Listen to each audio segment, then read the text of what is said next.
Veni, Sancte Spiritus. Pelo Senhor da Santa Cruz, livramos Deus, nosso Senhor, dos nossos inimigos. Em nome do Pai, do Filho e do Espírito Santo. Vinde, Espírito Santo.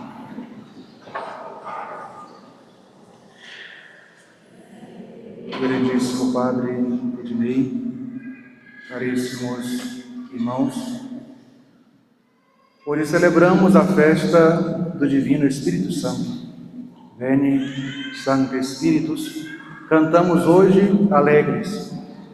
Como aprendemos no Catecismo, o Espírito Santo é a terceira pessoa da Santíssima Trindade, que procede do Pai e do Filho. No entanto, podemos dizer que Ele é um Deus desconhecido. Apesar de nosso Senhor Jesus Cristo nos ter revelado a existência do Espírito Santo, Ele continua ainda hoje sendo um Deus desconhecido. Todos nós ouvimos falar sobre Ele, mas poucos sabem quem de fato Ele é, e menos ainda sabem falar sobre Ele. Dizemos Deus desconhecido porque são poucas as manifestações divinas dessa pessoa. Do Pai, nós dizemos que Ele arrancou a criação do nada, e assim tudo que nós vemos é uma nota, por assim dizer, é uma fotografia da beleza de Deus impressa na natureza. Do Filho, nós conhecemos, e há poucas semanas nós meditamos muito bem os seus sofrimentos, a sua vida, a sua morte e paixão. Mas do Espírito Santo, pouco se sabe, porque pouco se fala.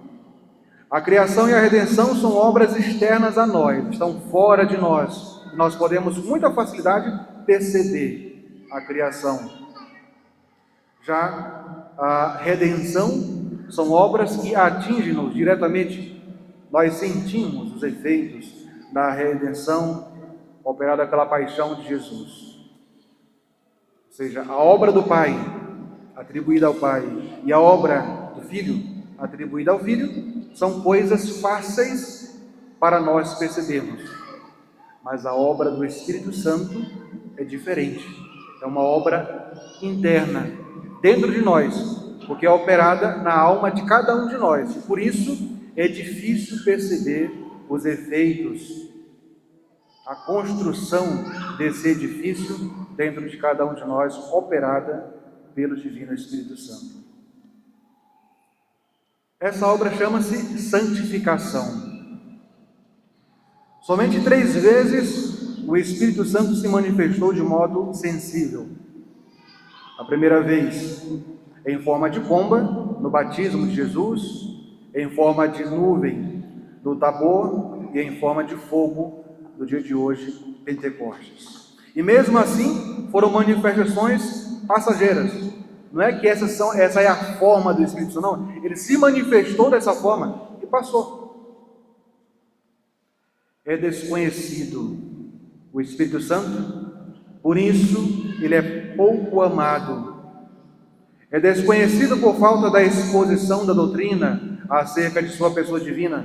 E pior ainda, é desconhecido porque, não tendo exposição sobre sua doutrina, há pouca devoção ao Divino Espírito Santo. Falamos da boca para fora, rezamos orações ao Espírito Santo, mas viver de acordo com o Espírito é algo muito mais profundo e diferente. E isso nós ficamos muito aquém do desejado. O grande mal deste desconhecimento do Divino Espírito Santo é que a sua graça, a sua obra fica muitas vezes impedida, dificultada ou inutilizada por causa da rebeldia da vontade humana alheia à ação divina. Professamos com a boca que o Espírito Santo é o Senhor que dá a vida, mas com nossas ações vamos aos poucos definhando até morrer por não procurarmos este Senhor. A vida sobrenatural é em tudo aquilo que depende da graça do Espírito Santo. Porém, muitas vezes vemos almas até piedosas que querem progredir na conversão pessoal, na santificação, querem se unir mais a Deus, mas sequer buscam o Espírito Santo, que já está dentro de si. O mundo cristão vive de tal modo hoje que poderia muito bem repetir aquelas palavras de alguns cristãos quando questionados por São Paulo e confessaram: nós nem sequer sabíamos que existia o Espírito Santo. Quem é o Espírito Santo? O Espírito Santo nos foi anunciado por nosso Senhor. Antes da sua Páscoa, Jesus anunciou o envio de outro Paráclito, ou seja, um advogado. Este Paráclito é o Espírito Santo. Com a Igreja nós professamos: cremos no Espírito Santo, Senhor que dá a vida e que procede do Pai e do Filho. Porque o Espírito Santo é a terceira pessoa da Santíssima Trindade, é Deus uno e igual ao Pai e ao Filho, possuindo com eles a mesma substância, a mesma natureza, e por isso, com o Pai e com o Filho, deve ser igualmente adorado e glorificado. O Espírito Santo é o Espírito da verdade. Quando o Espírito vier, nos diz nosso Senhor, Ele vos ensinará toda a verdade. E de fato, nós vamos perceber ao longo desta oitava que os apóstolos eram ignorantes, incrédulos, cheios de falsas noções e preconceitos acerca do Messias, da pobreza, da humildade, do sofrimento. Era muito raro que os apóstolos compreendessem de primeira o que nosso Senhor lhes ensinava com palavras, e depois por isso ficavam pedindo explicações, em particular a Jesus. Muitas vezes as palavras de Jesus soavam para eles como enigmas, mas quando receberam o Espírito Santo no dia de hoje, foram subitamente transformados, recordam tudo quanto o Divino Mestre lhes ensinara, compreendem exatamente tudo, sentem o coração cheio de amor pelas mais árduas virtudes, e com o perigo de suas vidas, saem daquela sala do cenáculo, onde até então estavam trancados hoje, por medo dos judeus, saem para pregar o Evangelho, sabendo que podiam morrer por causa disso.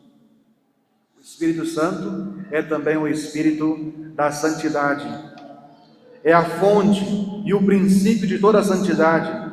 Os apóstolos, mesmo regenerados por Jesus Cristo e formados na sua escola durante 3 anos, vivendo na companhia de nosso Senhor, por um mistério, continuaram sujeitos a toda espécie de defeitos e imperfeições. A ambição, a inveja, a presunção, as rivalidades. Porém, recebida a infusão do Espírito Santo, tornam-se homens espirituais, desprendidos do mundo, cheios de Deus, perfeitos e irrepreensíveis. O batismo de fogo do Espírito Divino destruiu e consumiu neles tudo o que era impuro e terreno, transformando-os em homens celestes, em outros Cristos. O Espírito Santo é o Espírito da força, é o Espírito de força que reanima a alma que está debilitada. Ele dá a capacidade de tudo fazer por amor a Deus.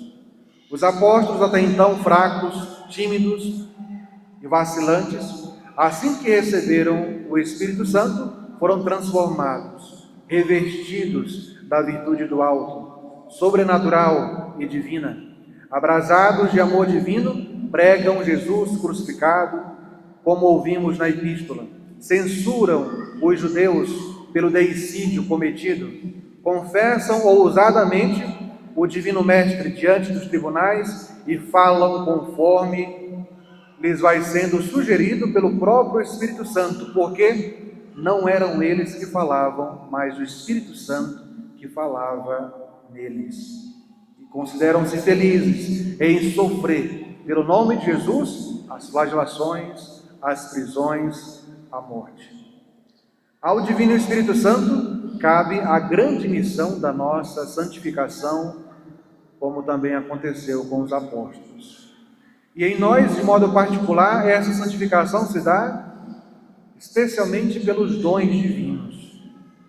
Esta santificação é realizada especialmente pelos 7 dons do Divino Espírito Santo: a sabedoria, o entendimento, o conselho, a fortaleza, a ciência, a piedade e o temor de Deus, como nós meditamos durante a novena. Estes 7 dons são 7 hábitos sobrenaturais, infundidos por Deus em nossas almas, juntamente com a graça santificante.